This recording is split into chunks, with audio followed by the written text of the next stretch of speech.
Hey guys, thanks for being here. So I'm Nate Benner, Director of Growth for NOMATIC, and I'm super excited to be here. I've been an attendee at Accelerate for the last 3 to 4 years, so it's cool to step up on the stage and share a little bit about what we've been up to at NOMATIC. So today what I'm going to be talking to you about is how you can fold in brand into your performance marketing into a really cohesive strategy. So first, a little bit about me. I'm Nate. I've been with NOMATIC for about 5 years. I've been here through some really interesting times. So I was hired on in 2020, like right during the heat of the COVID pandemic. So it was a really interesting time to start at a new company. One of the first things that I was tasked with was really cleaning up our path to conversion. I inherited a lot of ad accounts that had been really scaled up super heavily and had kind of passed over that point of target efficiency. I think everybody who runs media is really well versed in the area of diminished return, where an incremental dollar spent isn't necessarily an incremental dollar earned in terms of your ROAS target. So we've really evolved that approach, and the needs of the business have changed a ton. We were originally just a crowdfunding only style of business when we first started out. Then we launched onto Shopify, where we were selling our previously crowdfunded products for full price on the site on an ongoing basis. And since then, it's really ballooned and transformed into like a full omni-channel style of business, where we are now selling in-store in certain retailers. We've done an in-store Costco test. We've done some Dillard's, Best Buy. We're on with a bunch of e-tailers. So the needs of the business have transformed a ton since I've been a part of the brand. This year, after fully implementing a lot of the things that we're going to be talking about today, we're experiencing a 40% lift in overall brand growth. Brand growth is measured in search trends, social followers, email growth, all the things that lead to overall conversions, just over the long path to conversion that we measure. And we're targeting 15% revenue growth as a company in a market this year that's been a little bit challenging, with the tariffs and everything. Sure you guys have heard a little bit about that. But anyways, so with some pretty tremendous headwinds, we're doing pretty good. So disclaimer before we kind of kick this off and go deep into this, there isn't really any magic pill when it comes to doing this. Really, I like to keep it simple. Simple is scalable. And I think when marketers talk about what they're doing to other marketers, it's generally with like the complexity fallacy. I know something you don't know. There's nothing that I'm going to tell you that you don't already know in here. What I hope you take away from this is just, here's some things that I may be putting off doing, some projects that we've been just pushing under the rug that we should definitely prioritize and get into the business. And a lot of businesses have brand separate from performance, when really they should be working synergistically together if you want the maximum results. So first, let me talk about the problem with following ROAS as your main performance KPI. So I think we're all familiar with ROAS, return on ad spend. The problem with this is this can lead to a law of diminished returns. So really, I think for the people for this talk is going to be the most effective for are people working for brands where they're doing a lot of performance marketing and they're having a hard time breaking through to that next level of growth. So they're spending a lot on meta platforms or other performance marketing platforms, whether that be AppLovin, Google, all the usual suspects. But they're finding that an incremental dollar spent is not leading to incremental growth and maintaining their ROAS targets. So really, what I hope happens is we can get off the ROAS hamster wheel. That's one of the things that we've been trying to do. And I think the best way that I can explain this to you is just via a thought experiment. If I came to you or your boss came to you and said, hey, I'm going to buy you a private jet, beachside Malibu mansion, if you can, over the next quarter, get an 8 ROAS on your performance marketing channels. How would that change the way you bought media and approached marketing?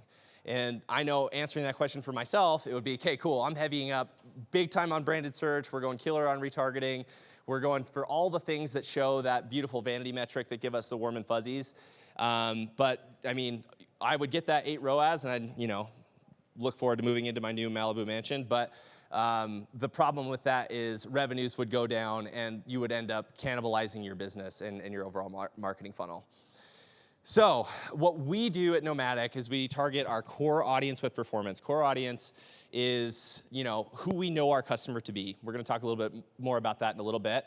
But I think just talking about market readiness, with performance marketing, you're really only reaching that bottom 3%, 3 to 5% of your addressable target market. And they're really good at closing those people, but the problem with that is everyone is going after those people. It's really expensive. That's why the CPM cost is so high. And by only focusing on that bottom 3 to 5% of your target audience that's ready for buying today, you're missing out on developing a more long-term marketing funnel that can lead to more efficient marketing over time. So that's why we like to reach a wide audience of potential customers with our brand. Our VP of Marketing, James, who's here today, he says something that I love. He says, figure out who you are and scream it from the mountaintops. That's what your brand marketing should be. You're trying to build an energy. You're trying to let people know who you are, what you're about, and invite people to come along. Our brand is approachable premium. That's what we like to say. We're not the highest end of the market. We're certainly not the lowest. But we're a premium product that we believe is approachable and it's worth the value in the market. So that's kind of what we go in with. So let's talk about the problem here. Why are people scared of brand? I think brand kind of gets a bad rap. So brand, I think I originally, coming out of college, I worked on the agency side. And the issue that I ran into with certain account executives, I gotta be careful what I say here, but a lot of times brand was used to put lipstick on a pig in a lot of ways. They would come in, we would have an unsuccessful campaign, and they'd walk into the client's office and say, it was more of a brand play this time. Sorry, it is what it is. And that's not the case. Brand has a different set of KPIs, but it's not like, hey, we just shot a bunch of impressions in the marketplace and, it'll come back around sometime. You need to be diligent in tracking these types of things. So the other reason people could be scared of brand is minimums can be really high, especially with traditional media. So, if you're going in to do a big TV buy or really anything, you want to make sure that you're getting enough market saturation and frequency that it can really make a difference for you. So with that being the case, it can be scary to pull a bunch of money out of your performance marketing budget to fund some of these big top of funnel acquisition campaigns or brand awareness campaigns, because if it doesn't work, it can be really sketchy. So hopefully, just through the remainder of this talk, it can help you so that it's a little bit less scary. And then, yeah, it's just really easy to do brand poorly. I think if you're not doing your due diligence with this, you can end up just driving a bunch of low-value impressions that don't end up moving the needle for you. That's never what we want to do. The idea about this is getting more efficient, getting better at what we're doing, and not wasting more money. So why brand? What can brand do for you? There's a really good book that I've been recommending to my marketing team, and my pitch for them is if you want to get really good at advertising and marketing, you should read this book. It's called The Illusion of Choice. Pretty much what it does is it takes the ideas and the cognitive biases done in Thinking Fast and Slow by Daniel Kahneman, and it folds it into like a marketing approach that marketers and advertisers can use to have more resonating marketing material. But one of the big ideas that I took away from that is customers pay more for brands they've heard of. I think we all kind of intuitively know this, but especially with how fragmented the industry has become, just online, anyone can start a business, anyone can run ads on Meta, on Google, on whatever. But customers are a lot more likely to stick around and actually hear what you've got going on if they've heard of you before. The example that they use in the book is like Heinz ketchup and mustard, and they were actually able to raise their prices. Previously, them and their in-store brands, the generic brand, were the same price, and they were able to raise their prices and still sell the same volumes because people had heard of Heinz before and not like, Kroger brand. So the other thing that this can do is provide more efficient CAC. And how can this do that? So by moving up the funnel and moving into more top of funnel acquisitions, CPM costs are generally a fraction of what they are in performance marketing. Because performance marketing focuses so heavily on that bottom 3 to 5% of in-market shoppers, and it's so competitive, the price for that can be anywhere from $15, $25 plus dollars. Where if you're doing more brand style campaigns, you can get CPMs for $3 to $5 and get some earned media impressions on top of that as well if you do it correctly. So that really just over time can improve your customer acquisition costs. And it can also support holistic revenue growth, not just e-commerce. So you've got to think outside of just your Shopify storefront if your business is trying to expand into wholesale markets, and the needs of that are a little bit different than what they are on Shopify. Awareness and brand awareness works just the same in-store as they do online. People want to shop from brands they've heard of before, and people like to shop in different places. So my thing is always, it's not my job as the director of growth for NOMATIC to tell customers where I want them to shop. It's just to be there when and how they want to shop, so that they can, if they're an in-person shopper, great, go see our product in store at Dillard's or wherever. Or if you're an Amazon shopper, because that makes you feel more comfortable, cool, go on Amazon. And then it can also lead to something called resilient revenue. This is something that, if you're not following a guy by the name of Preston Rutherford on LinkedIn, he's a really good follow. This is his term that he likes to use. But really what this is resilient revenue is the revenue that you have coming in from your owned media channels. So whether that's like branded search, organic search, direct traffic, sales off your email list, anything that's like you're not necessarily paying for or is not triggered by serving an impression, that's your resilient revenue. And the nice thing about this, or I guess another thought experiment for you, is that really kind of puts into context what resilient revenue is. But if you stopped advertising tomorrow, how long would it take for the market to forget about you? The resilient revenue is the stuff that's going to hang around once your performance marketing cuts off. But how long would it take for the market to forget about you? And I'm not talking about like your diehards. A lot of brands have like their diehard audience, like a lot of our Kickstarter crowdfunding people are. But the general market, when we asked ourselves that question back in 2021, 2022, the unfortunate answer that we kind of came to was like, man, and this was when iOS 14.5 was happening. We were like, geez, if performance marketing falls off, like we're in trouble in the next like 3 to 6 months, because we've been so reliant on this. So that was what really prompted us to start diversifying, and it's led to some really good results. So our overall blended CAC trend has trended downwards, over the last 5 years. On a pretty consistent basis, you'll see a little bit of fluctuations just as we've tested new things and with seasonality. And as we've invested more into branded marketing efforts, our search volumes have gone up, and sales generally follow search in a lot of cases. So this is measuring our digital revenue. This is just the easiest stuff for us to track, about 60, 70% of the revenue of the business. But sales follow search, and we've been continually growing revenues while lowering acquisition costs, which is always what you want to do. That's scale in a nutshell. So how do you put this into practice? I put together, and we kind of follow a 3-part framework to build resilient revenue. The first piece is knowing your customer. Second piece, freeing up non-incremental performance budget to actually fund your branded campaign efforts. And the third is building systems with this in place to continue to scale those branded budgets while maintaining your performance marketing efforts. So the first piece of this, if Ariel, the little mermaid, says, I want to be where the people are, Hariel, the marketing mermaid, says, I want to be where my customers are. You want to tailor your message and your product placement to the customer prospect, but first you have to know who your customer prospects are. So I like to have people start with going on a spirit quest with their data. The spirit quest is not the fun type of spirit quest that you do with your buddies out in the woods. This is the spirit quest that you do where you board up your office door for the next 2 to 3 days, turn off Slack and your email, and you focus and compile all of your different customer data assets. So whether that's a Google Insight report, whether you onboard like a customer insights platform, like a Decile, like something like that, you're going to gather all of this stuff, and you're going to start breaking out your data into customer personas. For us, we found 3 main personas that break out into specific niches, just depending on the different sizes. But we've got our commuter, we've got our traveler, and we've got our camera bag buyer.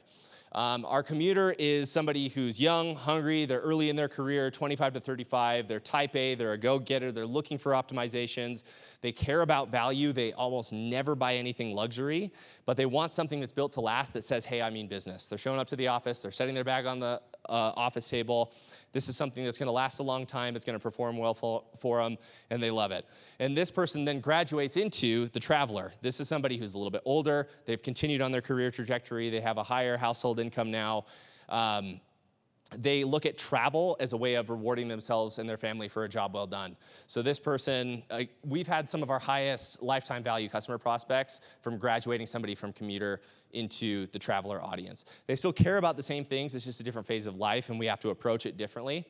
And then the camera bag buyer is somebody different entirely. This is somebody, we partnered with Peter McKinnon on our camera bag line, and a lot of our camera bag buyers are his audience. So this skews a little bit more to the YouTube user, a little bit younger, a little bit lower household income, but the through line's still the same. They still care about quality products. They want products that say, hey, I'm here and I mean business. And they're buying something because a trusted source essentially told them to do that. And then eventually camera's kind of taken on a life of its own where we're now selling in a bunch of different photo stores, and we've actually taken up a bunch of market share in the photography market. So thinking about it this way, now once you have all that data, my customer is X, and the viewer of this brand platform is Y. You'll have this like Venn diagram of here's my core customer, and here is the, for example, linear TV audience. Here's the through line of that person. So here, like I'll use linear TV. Our linear TV audience is a little bit older, right? Like non-cord cutters. They're going to match up more closely to our traveler persona. So we're going to use products that the traveler persona regularly purchases and messaging that more meets those meets those people where they are. And they'll like this product variation and this variation of our core value proposition. You're not going away from what your customer or your brand is about. Like our brand is inspiring confidence for life on the move. We're always going to keep that through line, but we may mess with how we present that, whether that's with a little bit more tongue-in-cheek humor or just mixing it up in different styles depending on the product that we're promoting. So the next step, freeing up budget for brand. This is where you want to leverage like an MTA, an MMM, incrementality tool if you've got the budget, your post-purchase survey. You can do some surge testing, which is just pumping up your performance marketing budget during a specific period of time and seeing what that does to the bottom line. And really what you're trying to do is identify where the fluff could be. So I mentioned when I first joined NOMATIC, this was like my first project, is cleaning up that path to conversion. So when we onboarded an MMM tool, I remember looking at our path to conversion and like visibly cringing because I saw how long some of our path to conversions were. We were just hitting them with so many different impressions, so many different ways that were redundant and non-effective and non-incremental. So what we were able to do was pull a lot of that like middle of the funnel fluff out and redeploy that back up into brand that was more focused around getting new people into the overall marketing funnel that we were then able to get with performance marketing. So again, it's most likely in retargeting for most brands, and it's most likely where view-through attribution is going to be really prevalent, so things that customers are not engaging with and getting on your website. So the other thing, and this is like the caveat to all this, is your ROAS may drop as a result of moving some redundant marketing funds out of there, because a lot of this stuff is the warm and fluffy, quote-unquote 8-9 ROAS stuff, like a branded search, pulling back on some of that, pulling back on some of these things that are massively retargeting or retention focused, just to move that money up the funnel into tactics that take a longer time horizon to convert. Again, performance marketing platforms generally only track between 7 to 28 days on an attribution window. And for brands with a higher average order value, similar to us, our buyer cycle can be way longer than that. So we may just be outright missing some of the overall performance and implications that these things are having for us. So it's important to keep that in mind. You're really limited to what you can see on performance marketing channels. And then lastly, you're going to want to experiment with the amount, the percentage of your budget that you move into brand. So as you continue to test some of these things, you're going to want to mess with your breakout. There are brands that go as high as 50%. They're like more legacy brands will be even higher than that. But I think you're going to want to find the right balance for yourself. When we first started doing this, we were around like 15% in terms of moving budget into brand, and we'll be close to 35% this year. So as you continue to go and you learn what works, you've tested into some different things, you can continue to scale that brand budget up, and it'll get more and more efficient as you go. As you do this, it's important not to vilify your performance, because your performance is good for a reason. There's nothing better than some of these performance marketing channels than closing in-market shoppers. That's literally what they were designed to do. So what you're not going to do is remove the incremental things that are driving high-value customers through your overall funnel. And what you'll start to notice as your brand value increases, as you get a higher search trend, as you get higher awareness in the marketplace, your overall addressable market is going to continue to grow. And you're going to be able to scale your budgets higher as a result of having more people who are aware of you. So the way I like to think of it is like brand value is your rising tide that raises all the other ships, and the ships are your different sales channels. So as your brand value increases, wholesale is going to do better. Your Shopify is going to do better. Amazon's going to do better. You know, everything that you're doing is just going to ride that wave of you know, brand value that you've built. So how do we do it? The way I think about it is I break it into two buckets. You've got traditional and then kind of new school brand efforts. So the examples that I listed for think of traditional, if you guys don't know, is just anything pre-internet.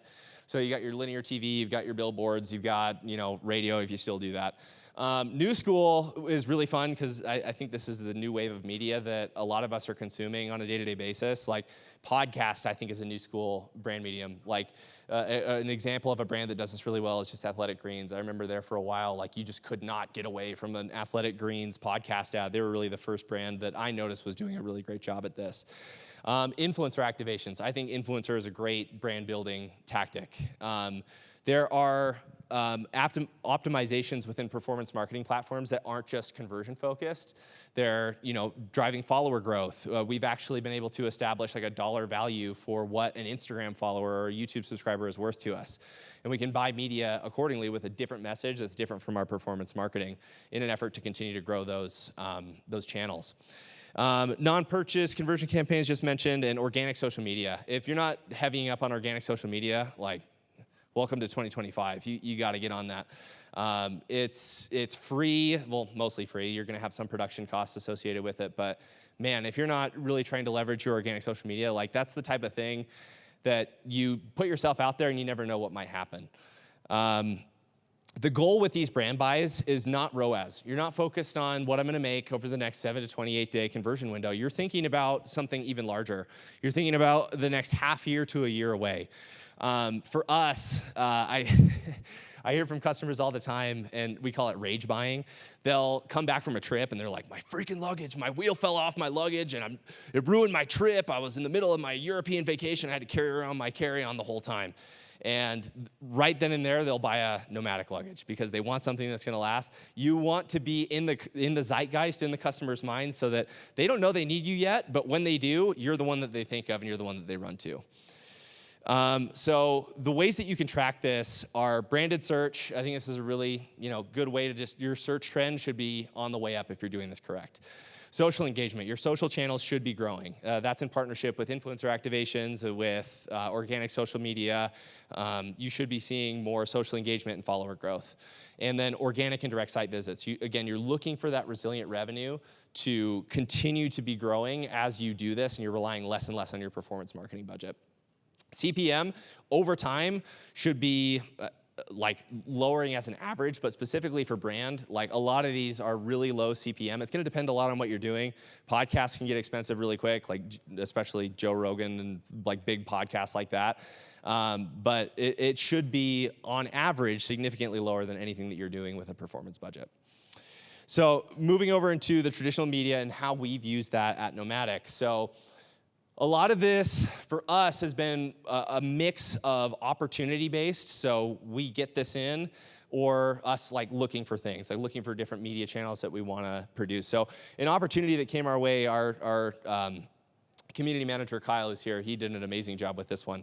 But we ended up actually partnering with the UFC on a pilot program this year for sponsoring UFC 313, 314, and The Ultimate Fighter. And the way we did that is they approached us to be the luggage sponsor. So one of the things that fighters are always saying is, oh, I'm built different. It's kind of cheesy, but we took that built different line and then we folded that into our core value proposition, which is highly functional, durable products backed by a lifetime warranty, and brought luggage built different. This sponsorship included, the reason that we wanted to do this was it was a heavily male audience, high household income, really similar and a lot of through lines with our core customer. We know through a lot of our customer research that they're engaged with sports.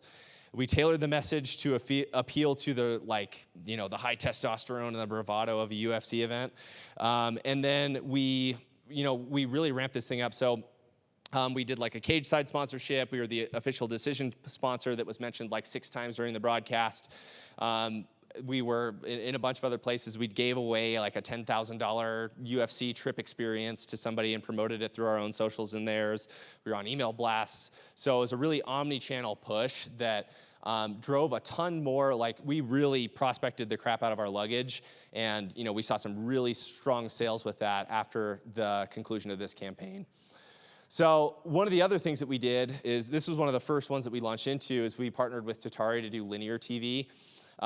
What we found is sports ended up working the best for us. Again, predominantly due to the fact that it's a heavily male audience with a high household income. And you're getting a lot of earned media impressions. So, the CPM for buying sports might be, depending on what you're doing, like, the nice thing about Tatari is they buy a lot of remnant inventory, so you're getting a pretty good price. You're not always sure where you're gonna show, but you know that you're gonna show and you're gonna get a good deal on it, because they're just watching the auctions.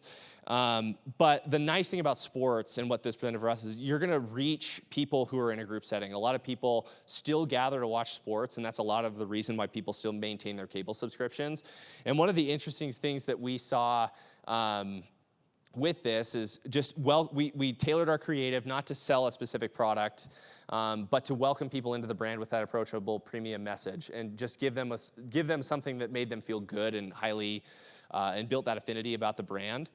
And what that did for us is we actually saw a noticeable difference in our customer buyer demographics. So again, this was like our traveler, our slightly older group, but we actually saw more people that were a part of that traveler persona start to purchase from the brand associated with those linear TV activations, and it helped a ton with our wholesale presence. We went with that approachable premium message, and we saw some good results with it over time. Again, this is outside of the ROAS window, so this is like, we started doing this, we did flights around this, and over the 4 or 5 years that we've done this, we've started to see some really good tangible results. The way we tracked a lot of these initially is like associated with the activations, is we'll look at like our branded search trend and unique site visitors around the time of these launches. So like as we're being announced as the UFC decision partner, or as our commercials air on TV, we're tracking branded search and unique site visitors just to make sure that those people are actually, acting on seeing our brand and getting over to the website, because that's a good early indication that somebody's going to fall into our funnel eventually. Another really powerful one that we've leveraged a lot is creator partnerships. So the first one, I'm gonna skip Chris Williamson real quick. We'll come back to him. The first one I'll talk about is Peter McKinnon. Peter, we partnered with for our camera line. His name's on the bag. He was involved in the design process for his bags. A lot of it is made to his specifications. And this was our like first proof of concept with like partnering with a creator on a co-branded product. And it happened right at the perfect time. Like, we launched this on our website during the COVID pandemic, and like just at the time that everyone stopped traveling, they were also picking up hobbies that they then had forgotten about in 2025. But for a minute, photography was a really a big thing that people were trying to get into. So one of the things that we tried to, or that I was thinking about as, we carried on with this, post-pandemic, and as we started doing more of these brand activations, was how can I find 2 or 3 more Peter McKinnons? And I started thinking about it for different customer persona groups. So, backpacks and luggage are much bigger product categories than camera bags. So I'm thinking about like, who would be the Peter McKinnon of like self-improvement or self-development. And I came across this guy, Chris, who at the time, he had like 500,000 YouTube subscribers, which is nothing to sneeze at, but pales into comparison to what he's grown into being. And him, along with a bunch of other podcasts that I felt like matched up with us, I just started reaching out to him. And Chris was a guy who was actively looking for a travel partner, because he travels to see a lot of podcast guests, or to meet a lot of podcast guests that he has on his show. And it's been amazing. He's become our number 2 creator partner that we see through our post-purchase survey, through vanity, URL tracking. He's been really easy to work with, and he's really become like a true ambassador to the brand. He also is one of, like, we'll talk about product seeding in just a second, but in terms of product seeding, he gets our products into the hands of some really high-performing people that he has on his show. And the reason that it works for people is because people are coming to Chris. His show, if you don't know, Modern Wisdom, is mostly about like self-betterment, whether that be physical, mental, or spiritual. And he has guests on that speak to like those different subgenres and try to give people value. when viewers and your audience are coming to people for value, they're a lot more receptive to your marketing message because they're already in the headspace of like, hey, what does this guy have to tell me that I don't already know? Similarly with Peter, like Peter made a lot of content about like how to get into photography. Here's how you edit, here's the camera rig that I use, here's, you know, just giving people value that helps make them a better photographer. And like we've met NFL photographers, people who went on to be NFL and band photographers who were like, I love Peter. I worked with Peter, I started my photography career watching Peter's YouTube channel, and then they grow into a high performer themselves. So again, they're coming for value. Similarly, we started testing with Thomas DeLauer, who's more in like the fitness space. We're trying to carve out a niche with him. He's a newer partner that we've been working with, but we feel like he's somebody who really fits right into what we're trying to do. And really, what helps make these more successful is an omni-channel approach. So Chris and Peter, they're not just limited to one channel. Peter isn't just a YouTuber. He has a big Instagram following. He has a bunch of people looking for him in a bunch of different places. Chris has a podcast. He has a YouTube channel. He has Instagram. He has an email list. And whenever we do these influencer partnerships, we're trying to be in all of those different places with those people so that they're, like in the case of Modern Wisdom, you're hearing about us in your headphones. Then if you're watching the video podcast, you see it on screen. You're seeing it on his YouTube or on his Instagram where with a swipe up on his story or in post. And then you're seeing it on an email list. We might even include some type of promo for his audience to try to get them through. And it kind of creates their own independent marketing funnels that get like a different type of audience into your business. So the other thing is whitelisting everything possible. So anytime you have a post that you have privilege to and access to whitelist, you should absolutely do it. They've been some of our top performing ad units at NOMATIC. It's just bootstrapping that third-party credibility. That ties right into the influencer product seeding stuff that we have been doing as well, where we try to work with up-and-coming influencers as much as possible. We'll get guys who are really similar to our target audience and we believe have an audience of people who look up to them for the same things. And we try to whitelist our posts whenever possible, and we try to do this as scrappy as possible. We try to do this with product, in product trade as much as we possibly can. Trading product for posts, you know, paying where we need to, where we really feel confident, and really just trying to develop a relationship with some of these guys. Like Aaron Berkshire was the NFL photographer that I mentioned earlier. He's also tours with a bunch of bands, and we got connected with Maddie Mullins, who's now the singer for Anne Boleyn and another band. And again, just when you stoke people out in a lot of these different ways, one good person leads to another good person, leads to another good person, leads to another good person. It just kind of spider webs out into its own thing. Utilize product seeding and free posting as much as you can. If you have the permission to whitelist, it's kind of mutually beneficial because they get additional impressions, and you get to use hopefully a really high-performing ad unit for your performance marketing. So non-purchase paid social campaigns. So I talked a little bit earlier about how we've figured out what an Instagram follower is worth to us, what a YouTube subscriber is worth for us. And you can actually buy media optimizing these campaigns towards building your overall social following. So it's really easy math. If you, say for example, a YouTube subscriber for your business is worth $5, and it costs you 50 cents on a demand generation campaign to get a YouTube subscriber, you've got a 10 ROAS right there, as long as your math holds true. And there's platforms that'll do that for you. The issue is that revenue isn't actualized right there over that 30-day window. It may take a little bit of time, depending on the platform, to actually get them through and actually purchasing. But again, you want to make sure that you're setting yourself up for long-term success. The best time to plant a tree is 20 years ago. The next best time is today. The other thing is creatively, you need to think about this differently. You're not trying to sell them yet. You're trying to just get them into the brand. This could be something that's as similar, like if you're, say it's a Facebook follower campaign, it's Instagram page visit campaign, or a YouTube subscriber campaign. You're using native content to those platforms to try to get people over as like kind of like a taste of what's to come that you're posting organically. So helps you get more mileage out of your organic social media posts. And also, you know, it drives up the impression share and you know, puffs up your organic social numbers a little bit too, so that's nice. Examples that we've used, I mean, we try to just do entertaining, exciting style campaigns. Our co-founder, John, he's the kind of guy that like once he sets his mind to something, he's gonna just go do it to the absolute fullest.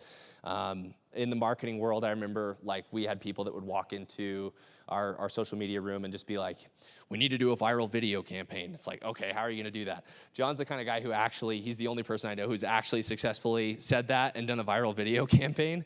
It's a lot of high energy stuff. We're throwing bags off of rooftops. We're whacking them with sledgehammers. We're taking random things through TSA like coconuts and frozen water bottles, and it's a fun intro to the brand that gives them a little bit of taste of who we are and what we're about. So if you're doing a lot of these things, again, I can't tell you what exactly is the best place to start for you and your brand. You're going to have to come to your own conclusions in your own research. Measuring success, what this looks like. You should see an increased percentage of conversions from your own channels. So this is your resilient revenue is starting to grow. You're getting more revenue from your direct traffic. You're getting more revenue from your organic search traffic, more from branded, from your email list. You're getting more people on the email list. That's like a good indication that you're on the right track. You should be able to more easily push more budget through your performance marketing campaigns while maintaining your existing ROAS targets. So, where once you could only spend $1,000 a day on Meta and get a 4 to 5 ROAS, now you're able to spend $1,500 or $2,000 a day and still hit those same performance targets because more people have heard about you and more people like you. Wholesale should be experiencing a big halo effect. If you're doing wholesale, your buyers should be coming to you and being like, hey, we're seeing some big movement in what we're doing. We're seeing some big growth. It may open new wholesale opportunities over to you as well. They'll see you on TV and they'll reach out to the brand and say, hey, we'd love to have your product in store. Wholesale partners want to work with people who are also going to support what they're doing with driving their own brand awareness that are being sold within their stores. And also, and this, CFOs will love this. They may not love the ROAS reduction, but they will love this. Your EBITDA should be improving a ton on your financial statements. So as a result of acquisition costs getting better, as a result of your search trend growing and getting more awareness and driving more revenue, you're going to be operating at a more efficient clip, which either frees up more budget for more brand building or it just goes straight to the bottom line. Like either way, it's a good problem to have. Next step, when you're doing, I think this is like the positive externality that you get with this. Charlie Munger, who is Warren Buffett's right-hand man for a long time, he said, you got to stay in the game long enough to get lucky. When you do a lot of these brand activations, eventually what's going to happen is you're going to get a lot of free earned media impressions. One of the things that we observed in our UFC buy was there was a really big decision on UFC 313 with Alex Pereira and Magomed Ankalaev. It was a close fight. Ankalaev ended up winning it, but it went to a decision. This screenshot was included on the UFC's post. It was included on ESPN, ESPN MMA. All the fighters who also have YouTube channels screen grabbed this and brought it over to their YouTube. So we ended up driving, I kid you not, like hundreds of millions of free impressions that were not part of the plan when we first came into this. This is the kind of thing that can happen if you're just in like places with the potential for virality. The other instance of this that we saw, which was a really big win, was last year when we really started getting into organic social. We had a video of our co-founder taking a frozen water bottle through TSA. Don't ask me why this one, out of all the ones that we made, went crazy, but it has over 20 million organic views across all of our different platforms. Literally, like, our product is not the centerpiece at all. Our products are heavily prevalent, but just in terms of like what like 20 million plus views is in terms of marketing budget and what you would have to spend to get that number of impressions, it's anywhere from $500,000 to $1 million. Like that's just free marketing that you're getting right there and just being served right there, where we're driving people back to our social media page, we're driving followers, we're getting engagement, all those types of things. So in conclusion, just thinking about it this way, if there's one thing that I could take away or have you guys take away from this, it's high growth brands, the brands that you've heard of, the brands that are kind of the envy of pretty much anybody who's in business, is they're not just selling you a product, they're selling you an energy. They're likable, they're out there in the market, people want to work with them, they're building consumer confidence that they're then actualizing with smart, savvy performance marketing and a great on-site experience and being in a lot of different wholesale markets and things like that. It's all about the energy, and these two things, brand and performance, should absolutely be married together if you want to have optimal performance. So I think we've got like 5 minutes for questions if anybody has them.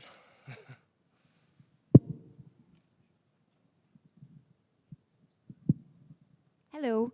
I'm curious about what your creator budgets are, like what you're paying these people, or if you can give an idea or a ballpark. It varies a ton, and we'll make we look at like estimated CPM. So we'll look at like their average posts that they've done with like other brands, like similar to what we want to do, and then we'll price that together. And generally for us, if they're like a premium creator, like we'll try to price it around $15 to $20 for an estimated CPM.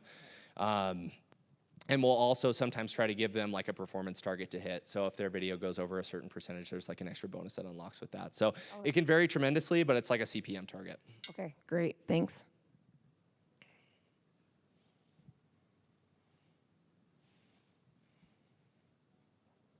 Hi. How do you get longevity out of a partnership with an influencer? I think one of our issues is like they fatigue pretty quickly. For sure. Yeah, we've experienced that too. And there's some cases where it's not worth the fight, and there's some cases where it is. I think the relationships where we've had the most longevity are relationships where we're working one-to-one with the creator. That's not always possible. Some creators just want to pass it off to management, but if you're working individually with a creator, as they're encountering friction and problems, you're able to speak directly to them and talk to them. And I think those are the ones where we actually are working with somebody and they actually become a brand ambassador because they have relationships with people at the brand. I think that's where you find that sweet spot. You talked a little bit about TV marketing and using just being able to use the brand awareness, going at a high level to be able to find more customers. How do you think about audience targeting within TV, and how do you measure performance between one TV provider and another to understand what channels are going to be better or worse for the audience that you're trying to reach for your customer? Yeah, that's a really good question. I think at first you make an educated guess. You have demographics on who's watching the show, what each channel demographic is like, and you try to do the best you can to match that up with who you know your customers to be and who your ideal customer is. It might be like, hey, I want to get a little bit older and more affluent, so I'm going to go after this channel. But then you got to just start looking at like the branded search trend, and as you start to see programs like as you air that drive a more incremental like site traffic and unique site visitors, then you're kind of on the right track. What you're saying is resonating with those people, and then as you just learn that more and more, you scale the things that are working and you trim off the things that aren't.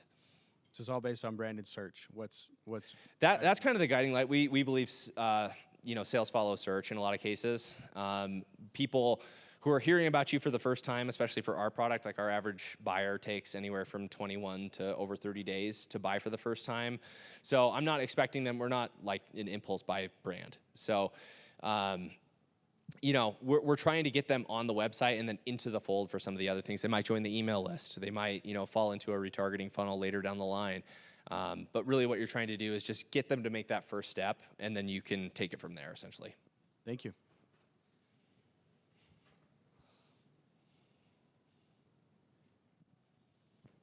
Hi. So my question is, who are the stakeholders in the room when you're making these plans and coming up with the programs, the budgeting? Who's doing the approval process, and what are those conversations like? In marketing, I think as we all know, everyone's a marketer. So those discussions can be a little bit, my opinion versus yours. I think, we're lucky that we have like a really great team of smart people who are aligned behind one vision of what we believe the brand is. And then when in doubt, we follow the data. A lot of it is like, opportunity analysis. It's always hard to capitalize on every opportunity. That's a good problem to have. But when you do jump, I think it's important to kind of unite behind that vision, see it through, and then follow the data. If things aren't working, fail fast.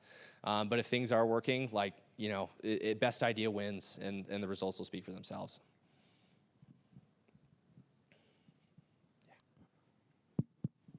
You talked about 3 customer personas. I'm curious, how do you think about segmenting them, like, through emails?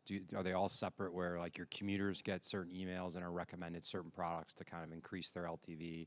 And then is the product team working on new products that you think that might help get the commuters to a traveler? And like, that's $1 million question right there. Luckily, we've got a really great retention guy. Zane, who's here. And we're trying to get more personalized in our approach with a lot of this stuff. So segmenting and providing unique product recommendations based off of what they purchased. You can get like sequential purchasing data based off of like your Shopify or wherever you do your e-com through. And that can kind of point you in the right direction. And then we always try to provide insights to our product team in terms of what our customers are asking us for. So in our post-purchase survey for retention customers, we have a separate one for retention, and we'll often ask them like, hey, what do you want to see from us next? And then we'll take that data and send that over to product. But yeah, personalization is huge right now, and there's a lot of good options out there, especially with like AI, just making it really, really easy in terms of like predictive. They bought this, so they'll buy that. This is who they are, and folding it in. So it's kind of on the product side, you're trying to be proactive and make products that fit the existing persona or a persona that you want to get. And then on the back end, it's like, hey, travel pack customers buy a toiletry bag as a sequential purchase, 15, 20% of the time. So let's just make sure that we are capitalizing on that and trying to grow that percentage as we go. Awesome presentation. Quick question. Yeah. You mentioned early in your talk that chasing ROAS as a solitary metric can be detrimental to the long-term growth of the business. But a person I was talking with yesterday said that, speaking very narrowly about Pattern plus Amazon, that chasing Pattern's true ROAS, because that factors in cannibalization and lifetime value of new acquisition, that is probably the best single metric to chase on Amazon through Pattern. Do you have a reaction to that thought? I mean, we can argue about ROAS all day, and I can have my opinion, and other people can have theirs. I think with Pattern, they do it a little bit differently. Like, we've talked to Pattern about our Amazon business. We're actually talking to them about that right now. And their true ROAS is really cool because it does take into some other types of considerations that are not included in just like a generic ROAS calculation. The ROAS that I'm talking about specifically is the ROAS that you're pulling out of like your Meta ads platform or your Google ads platform or whatever. So their true ROAS metric is a significantly more nuanced. I don't know a ton about it to be able to speak to it in detail, but my understanding is it's a lot more nuanced. I think we got time for maybe one more.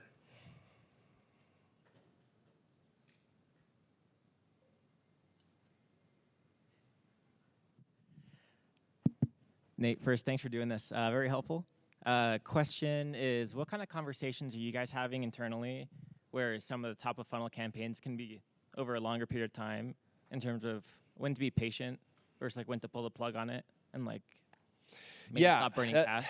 That's always tricky. Yeah. When you're looking over a longer attribution window, it can be really scary when you launch and 7 days in, somebody's freaking out because you're not seeing your revenue just spike up and you're spending a lot of money. It can be uncomfortable. So we're really diligent in the budget building process early on in the year where we're like, hey, we're going to overspend a little bit on this in this quarter, priming the pump for this. So we always have like exit points. We layer it out in quarters or like halves. So for us, like, we have two really big selling periods. We've got summer sale and we've got Black Friday, Cyber Monday.